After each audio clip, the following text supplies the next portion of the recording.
The chair recognizes the honourable member for Marco City. Thank you very much, Mr. Deputy.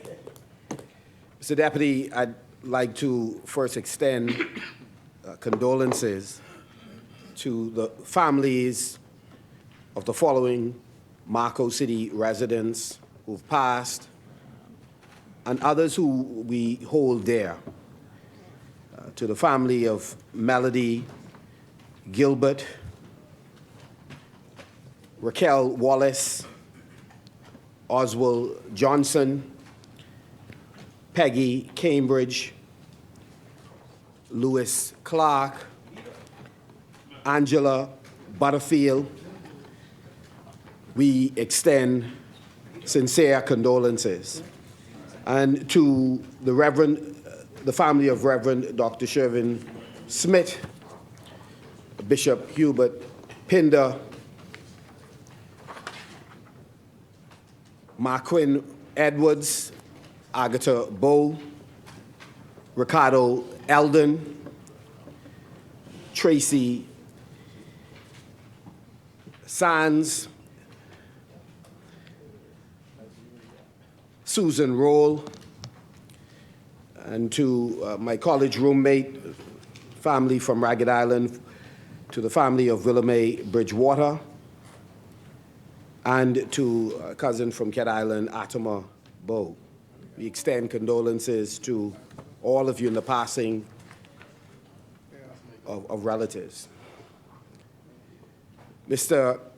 Deputy, before I go into the contribution this evening, there's a recurring theme and chorus from members of the government, and it's consistent with their modus operandi, the way in which they behave. They wish for us to come in this house, head bowed, and surrender to them. Yes. And not to speak truth to power. We have listened to them while in opposition before and while they are in government. And what is true, Mr. Deputy, is unlike them, we have often conceded when we did not get a number of things correct. Often conceded in this place. It's been a part of how we function. We recognize that all of us have feet of clay. And we have made the point that one of the reasons we are here and they are there is for some of those reasons. But nevertheless, it is not sufficient for them. They wish for us to be quiet. And what is ironic about that, Mr. Deputy, what is ironic about that is the veterans on that side who have served in cabinet before. They have served in cabinet against the backdrop of a litany of scandals, undeniable, indisputable scandals that resulted in them being kicked out of office. And despite having served in those cabinets, and despite having lost government because of those scandals, for some reason it didn't silence them. It didn't silence Cat Island. It didn't silence the member for Freetown. It didn't silence Tall Pines. It didn't silence Fort Charlotte. It didn't silence Angliston. It didn't silence them. No, we'll take you out of that Freetown. First time, last time. And so, if it didn't silence them, how is it possible for us to come in this place, having lost government and having observed their manner of behavior? How is it that we lose the ability to critique them on their behavior? And furthermore, Mr. Deputy, we speak on behalf of others. We are merely representatives and servants of constituents, including theirs, that have frustrations. Many of the persons who they represent and we represent cannot pay their rent, despite their best efforts. We're not talking about people whose habits hinder their ability to live. There are persons who have to make choices between the high BPL bills they are responsible for, yes, sir. And whether or not they can pay for daycare for their children. Yes, sir. And so, Mr. Deputy, when I listen to these colleagues on the other side wishing for us to be quiet, because there were some missteps, or they characterize our decisions as missteps, we say to them, physicians, heal thyself. Yes. Because the truth is, no one will talk in here if it is on the basis that because certain things were not accomplished or bad decisions could have been made, you have no more ability to speak in the future. It is absolute nonsense to continue to raise that argument. And furthermore, Mr. Deputy, I have laid multiple articles in here where even in government, we challenge our own team to have a greater sense of urgency and to guard against the spirit of arrogance, which clearly has crept in on the other side with precious few exceptions. Just before I turn our attention to the budget, the midterm budget report, which we have already said, every one of us have indicated we support the resolution, but we have misgivings about the extensive borrowing. Let me first just touch on a couple of very quick matters, Mr. Deputy. First, the member for Elizabeth. It's absolutely incredible. She made a couple of points I just want to very quickly go through. One is the arrangement with Island Grid and the Pike Enterprise, she said, is in progress. In other words, they are still working out the details. I would like to submit that she has misled this House.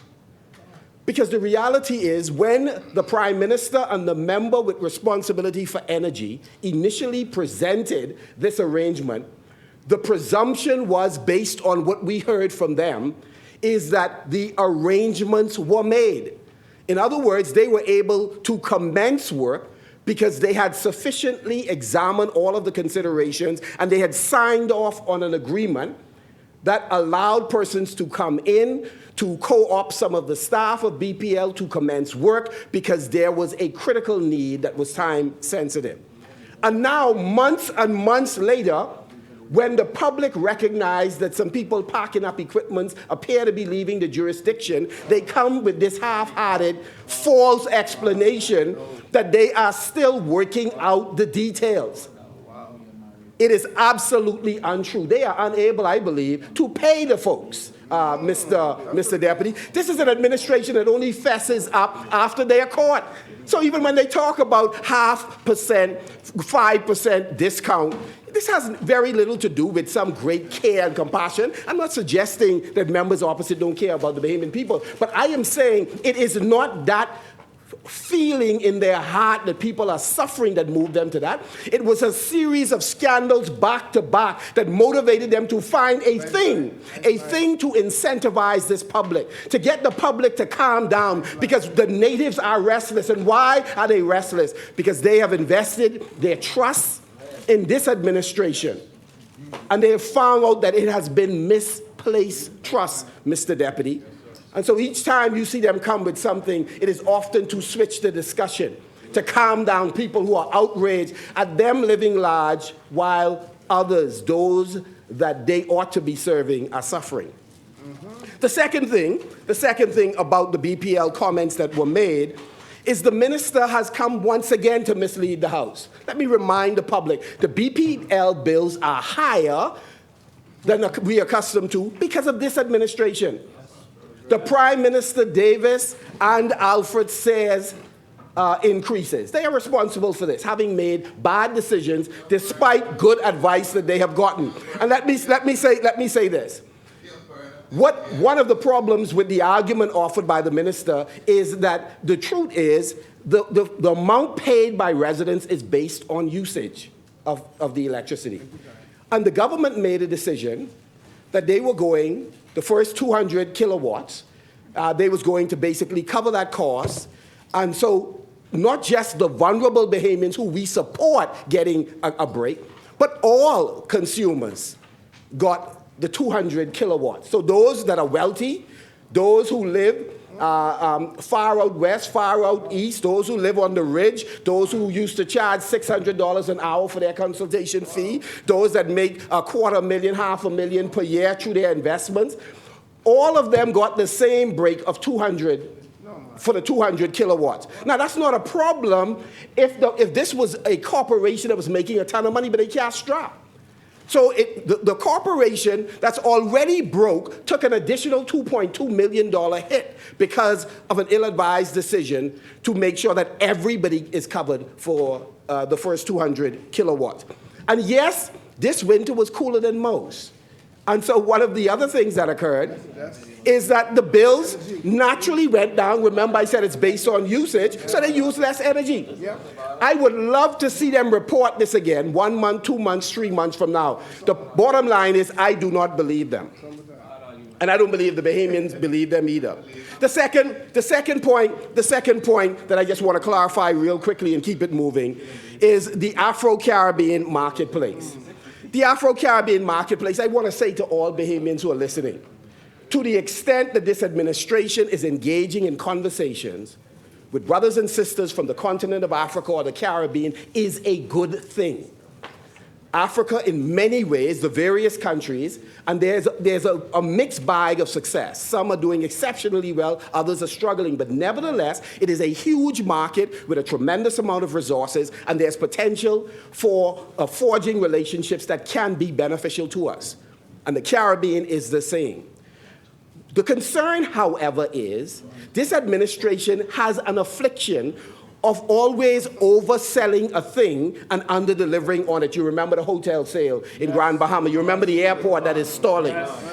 And so the concern really is that the minister got up and represented some things in the House of Assembly and then tipped out. I didn't even hold up the little finger like you're in church, just tipped out without laying the documents. Unfortunately, she indicated on her feet, again, in my view, misleading the Parliament, that what she did in the aftermath of the cabinet making a determination to proceed with this project that we hope succeeds for Grand Bahama, that she, in fact, provided the proof of a feasibility study and a plan to the relevant authorities in Grand Bahama. Now, my understanding is she simply apprised all concerned that the intention was to give a plan and a feasibility study, but no such feasibility study was conducted and no plan has been constructed. So it's not necessary to come in the House, mislead the public in terms of the delays. You know what the delays are. Chances are you don't have the money in hand. Chances are you haven't completed the feasibility study. Chances are you haven't finished the plan. But if you have, lay the plan and lay the feasibility study. The chair recognizes the honourable member for Cat Island, Rumkey, and San Salvador. This characterization that the member from Elizabeth I talk about BPL, he's talking about BPL.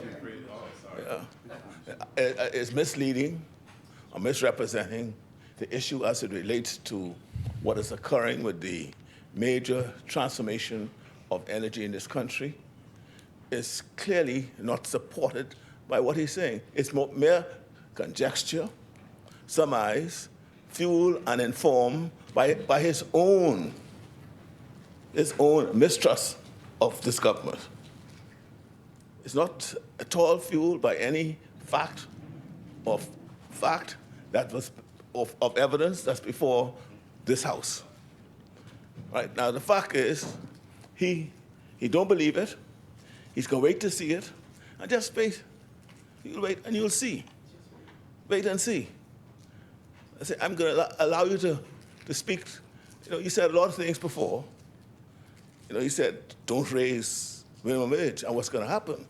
You said, don't do this. I never made that statement.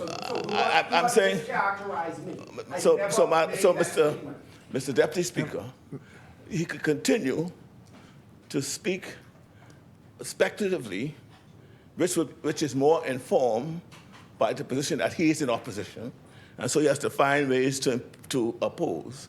But I would ask him to produce. See, you should have seen your former leader this morning.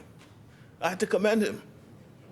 We didn't agree with what he was saying, but at least he grounded it in some facts, which he interpreted. There's nothing that you're interpreting. This is your conjecture, your surmise, right, which is fueled by your own suspicions and your own skepticism and your own, misunderstanding of what is going on. Again, Mr. Deputy, the minister misled the parliament, aided and abetted by the member for Cat Island. Let me say also with respect to the RAN, this morning the Minister of Health indicated that the garbage had in fact been removed and that the incinerator was not working. We were advised today, subsequent or after you had spoken, and were sent pictures, the garbage is still there at the RAN, Minister. And secondly, that the incinerator is working. And so, yes. The chair recognizes the honorable member for Tall Pines. Of course, because it's facts. The incinerator has an issue, and when the garbage is burned, the debris that is going into the air, including the smoke, is an environmental hazard, and it is inappropriate to disperse the gas into the atmosphere, and we will not contaminate the environment simply because the piece of equipment is old, it's dated, and burning it is one thing, but what you're burning and distributing in the air is more damaging than the garbage that is presently there.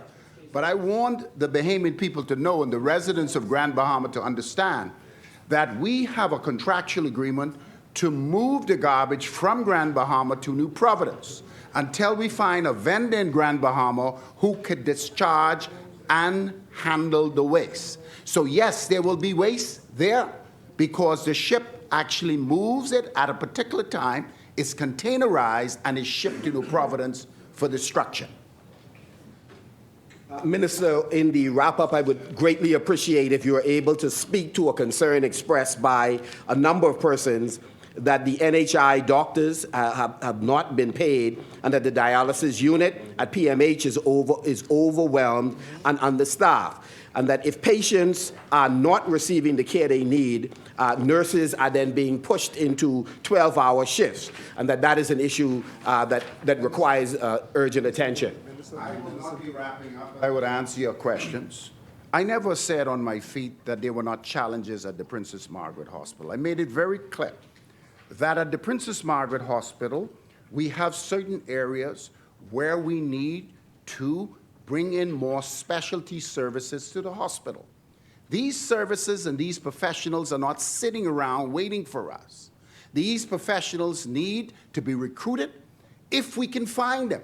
And most of the times, it's difficult to find them, and we have to search around the world for them. I'd like to report that we are now in the process of trying to recruit some additional professionals for the Rand Memorial Hospital and the Princess Margaret Hospital, and we are getting some good hits. Very soon, I will be carrying a team into India and into the Philippines for further recruitment processes. We have been recruiting in Ghana. We have doctors that will be coming into New Providence probably in the second week of April from Ghana. We have recruited 35 nurses from Ghana. There's an additional 30 nurses we're trying to recruit, and these are specialty nurses. And we are hiring Bahamian nurses who have graduated from UB, and we're training them to be specialists. We have a new cohort of midwives that we're training. We have a cohort that's going to be graduating in a few months, and the list goes on and on. So there is ongoing training that is taking place in the Bahamas, while countries to the north are recruiting our healthcare professionals. The list goes on, and so fast as they're depleted, I have to go around the world to try to recruit to replace them in the short term, while we conduct training in the long term for Bahamian professionals. To my understanding, and I will check back hopefully before the end of the debate, I might not be able to do it tonight, simply because it's late in the hour. But as far as I know, we have been paying our healthcare professionals. There are always challenges. There's always a queue everywhere, and this is legacy issues at the Treasury. And so I need to find out exactly what's going on. But I can assure you this, the request for payment from my ministry has already been done.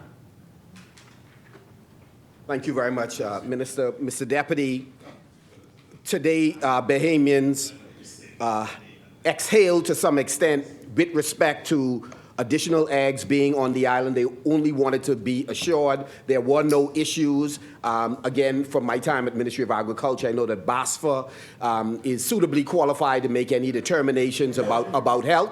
And so, again, my focus as it relates to the egg situation is that the golden yolk was touted as something to be transformational. I believe some $15 million or so was allocated. I heard today from the member from Southern Shores who made the point that there would be a 25% reduction on imports as a result of this program in 2025. We are in 2025. I don't believe that there's been a reduction in imports by 0.5%, right? And so, again, it would be important for the government to allay any of the concerns circulating in the community about the funds that were allocated.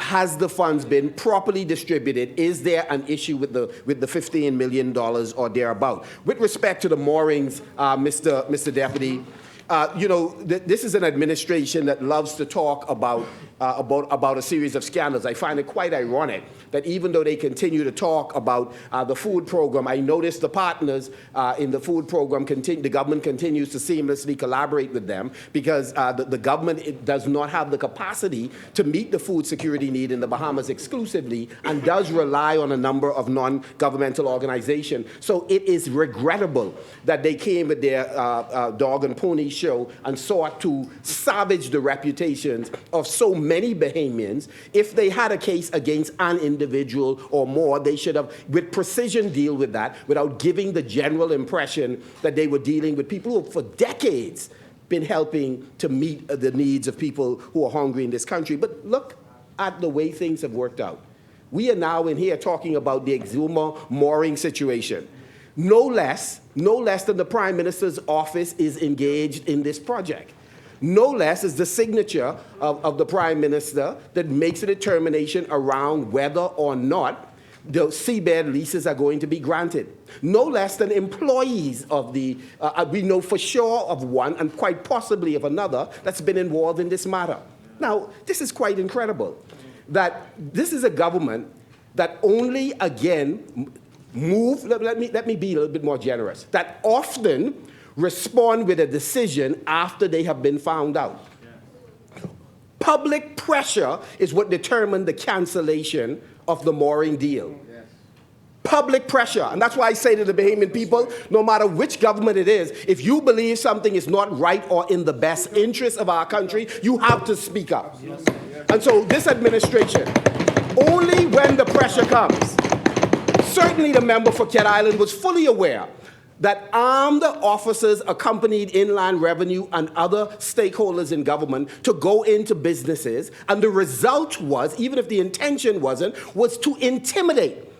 In other words, business persons and customers were intimidated by armed officers accompanying folks from Inland Revenue, Customs, Immigration. So even if it wasn't the motive, that's what happened. And then the Prime Minister swoops in and says, we could do this differently. But he was aware. For months he was aware.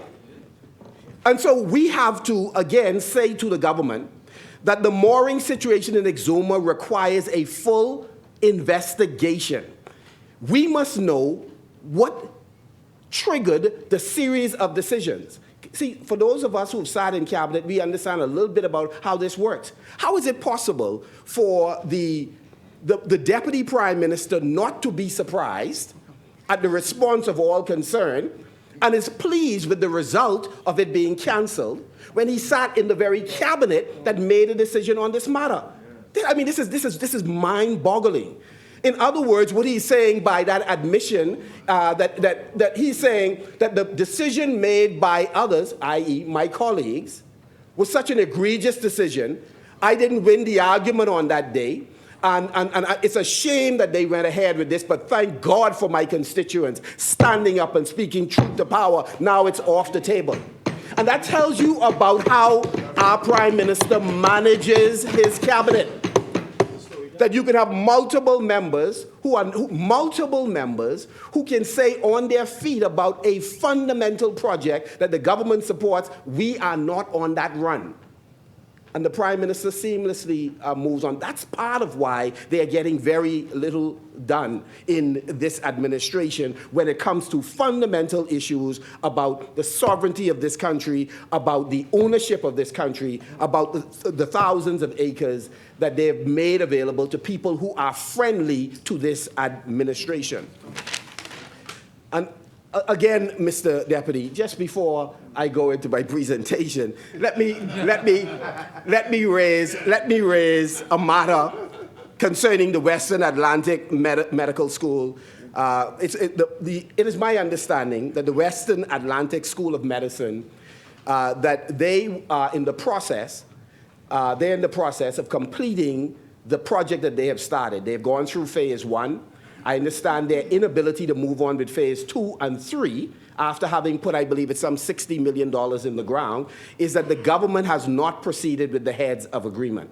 And the government ought to be very clear. If they no longer have interest in this project, if they believe something is amiss, they ought to address it forthright. But what it comes across as, and it's sending a message far and wide to potential investors, that this is a government that is not serious about removing the impediments to investment, despite the fact that they intend to attract somewhere in the vicinity of 1,800 students, having spent $60 million, I'm advised already, and both workers and students will continue to pour money into the community of Grand Bahama, which this government claims that they love. And so it is important for the government to be absolutely transparent about what is hindering them from signing the heads of agreement. Thank you so much, City. The chair recognizes the honourable The member issue for with the medical Tall Pine. school is a complicated one, and to go into the details associated with the delay of the signing of the heads of agreement, this is not the appropriate place. For two reasons. One, there was an issue associated with accreditation. The government is not responsible for accrediting the institution. The institution must present its document to NACORP for accreditation, and NACORP is the institution that is responsible for accreditation. It was a process. The process did not fall at the foot of the government. The process was the responsibility for the medical school.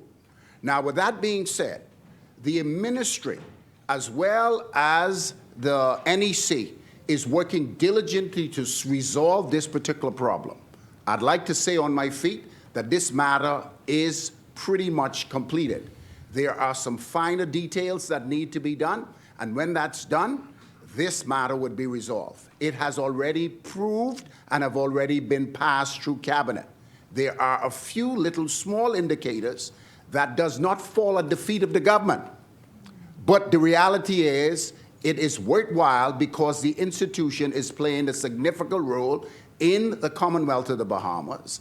And as minister, I have gone beyond the call of duty to assist the medical school to the best of my ability to ensure that they attract students into our jurisdiction and the school becomes successful. So the complexity of the signing of the heads of agreement is far deeper than it is seen on the surface.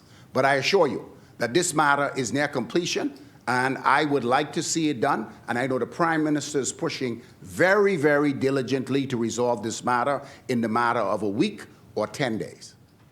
Thank you very much, Minister. It would be helpful if there is a liaison between the government and the school so that they can understand what is happening in the timeline. It does appear on the surface that there isn't that understanding. Marco City, the school has legal representation. There has been communication with the investment authority, with legal representation in collaboration with the AG's office and the Ministry of Health and Wellness. Once the school receives accreditation, which it has done via ECFMG, it means now that everything is falling in place. We cannot sign a heads of agreement before the school receives its accreditation. So all of this has now been completed. It's been a long journey. It's been a frustrating journey for them and a frustrating journey for us. But I assure you, and I assure the Bahamian people and the representatives of the school that this matter is near completion and it has already passed cabinet, and there is a few small legal things that need to be done before the heads of agreement is signed, and that meeting is scheduled for Monday with the Attorney General office, my ministry, and legal representation from the school. Thank you very much, Minister. A number of our colleagues, Mr. Deputy, have outlined a simple fact that the public recognizes already, and that they simply understand that this government lacks a proper fiscal and economic plan for the development of the country. We have come today to debate to a large extent this report. And Mr. Deputy, as you go through this report, as you go through the budget books for the last 3 years, one of the things you would find is that there's a disconnect between what goes in this book and the way this administration behaves. Our colleagues have laid out very carefully that the government projected a deficit of some $69 million. And I'm not going to relitigate the entire issue. But what is absolutely clear is this government's spending has been so outrageous, so beyond the pale, that they have clearly exceeded those deficits number at the midterm level. One can only imagine what is likely to happen at the end of this fiscal year. We are certainly not confident, given what we have heard from the Prime Minister in his communication a few days ago. One of the points he made is that every year they tend to hit the target. So we are anxiously awaiting to hear his explanation after it has been pointed out to him that not so fast, sir. You have not hit your targets each year. What we also find quite amazing in terms of how far they have exceeded the deficit targets is the fact that they are here again to borrow some $300 million. What is curious about that is we have asked the Prime Minister on multiple occasions. I believe, if I'm not incorrect, I may have also written the Prime Minister to get clarification on a $500 million loan that they would have gotten from IDB to find out. Since you've only spent, I believe it's some 100 and maybe 80-something million of that, you seem to have some extra marlins available for you to spend. So if you were left over with some $300+ million from this $500 million loan, help us understand the justification for this. And the point is, the Prime Minister said this is only discretionary borrowing, which means we may not use it or we may use it, but we want to get it just in case. Well, that's a sure sign that he's pretty sure they are going to exceed this particular deficit target in a very substantial way. And if in fact, it's discretionary, he has only a few more months before the actual budget debate when he could have come and brought a resolution to seek to borrow this money. I think the Prime Minister knows full well all of the things they have in the pipeline, all of the plans that they have outside of travel, despite how high that is, that they are likely to go far over the deficit targets that they have. And so we want to say during this exercise, the Prime Minister has to be more focused on his job. You see all the bombing that's being done? Most of these members of parliament have investors who are complaining to them that things are moving so slow. The ease of doing business has not improved under Prime Minister Davis. It has not improved. In fact, some of the things that West Grand Bahama is doing, unbeknown to the Prime Minister, is because he wants to push some projects through because he don't believe himself that the Prime Minister knows are moving at the pace that he ought to move. And so The chair recognizes the honorable member for West Grand Bahama and Bimini. Deputy Speaker, the member from Marco City is obviously misleading this House, just throwing things out in the usual manner. Unless he has something that he could speak about and show and put on the table, then yes. No, I mean, Marco City, you're the leader of the opposition. We have some experience in this House. To just come in this honorable House, to just spew whatever you want to spew, and believe you're getting some political attraction. So whatever it is you're saying, Deputy Speaker, the member should withdraw that. I simply said, and I want the member to stay on his feet before I follow those suggestions. is he working with investors in West Grand Bahama on any particular project that has taken an inordinate amount of time to be resolved? And if he says no, I withdraw my statement. Let me just hear what he has to say.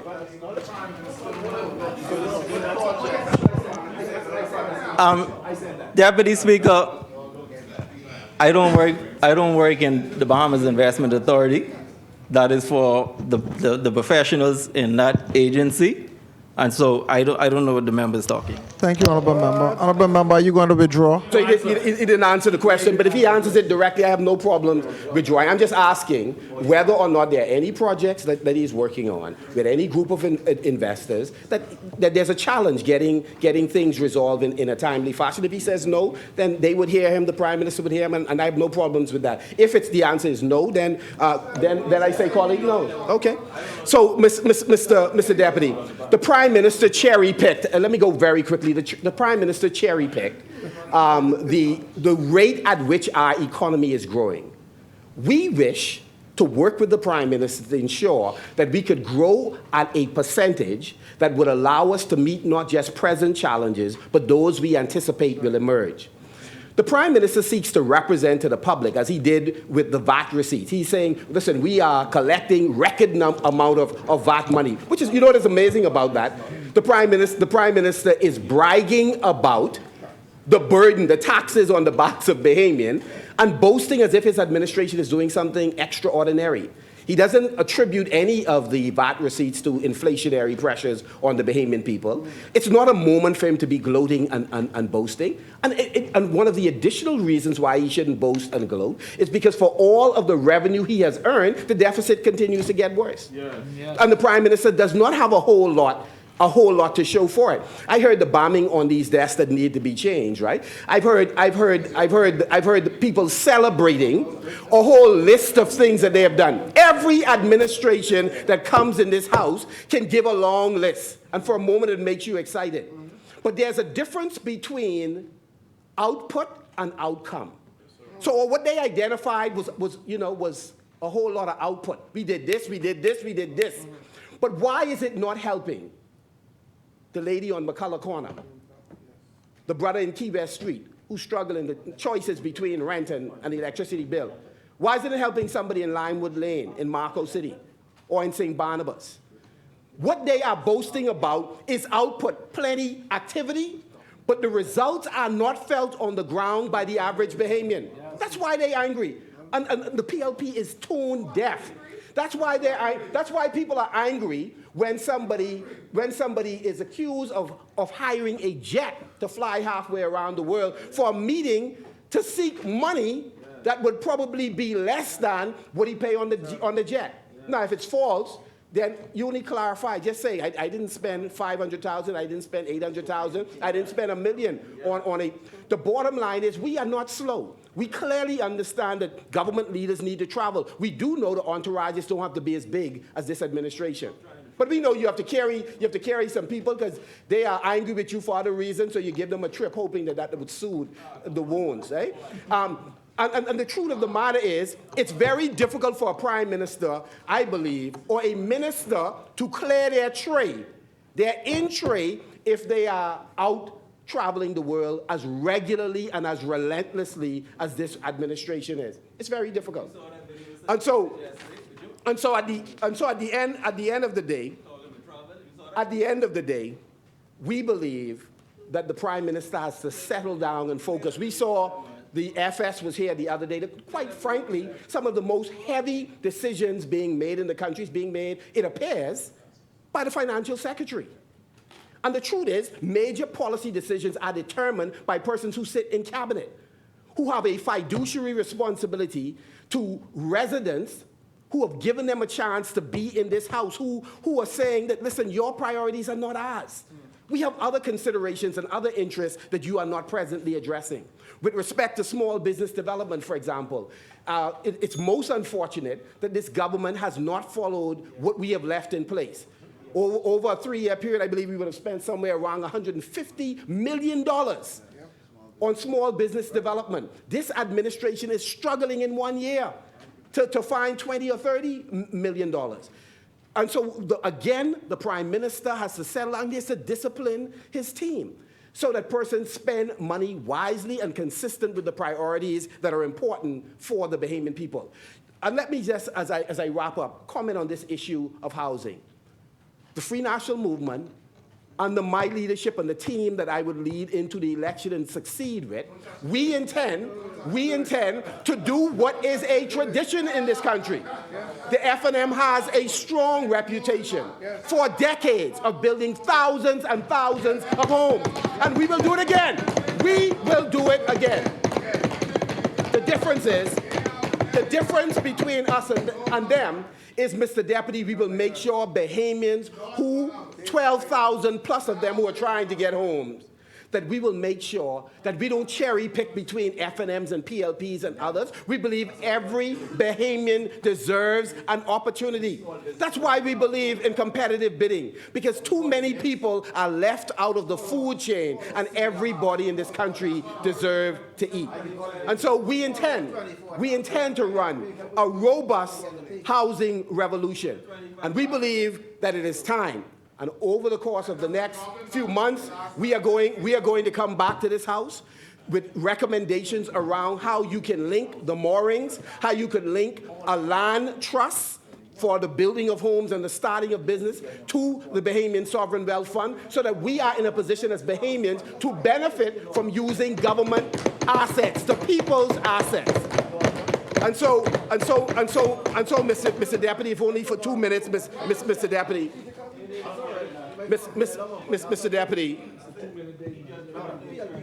Mr. Deputy, we have an opportunity to do something fundamentally different in this country. We have to move as a government with a sense of urgency. We have to decide that we're not going to live with the kind of tribalism that presently we are under. The reality is far too many ministries are cherry picking who gets an opportunity and who doesn't. And more often than not, it's strictly along political lines that they make these decisions. We have to move in a different direction. The Prime Minister is about maintaining the status quo. His organization is tinkering around the edges. What we need is a generational shift in leadership. And so, again, at the end of the day, the team that I lead, we are ready to meet the pressing needs of the Bahamian people. The BPL deal would have been different under us. We believe that every group should have an opportunity to bid on any determination that you are going to part way with Bahamian assets. Every Bahamian company or others with whom they have a strategic alliance has a right to bid on it. Not the kinds of direct awards that this administration in multiple spaces is engaging in. It is not right. It is undemocratic in many ways. And so, Mr. Deputy, with those few words, I want to say we support this midterm budget, but we disagree with the manner in which this administration is managing the people's money. And thank God, in the not too distant future, we'll relieve them of that job.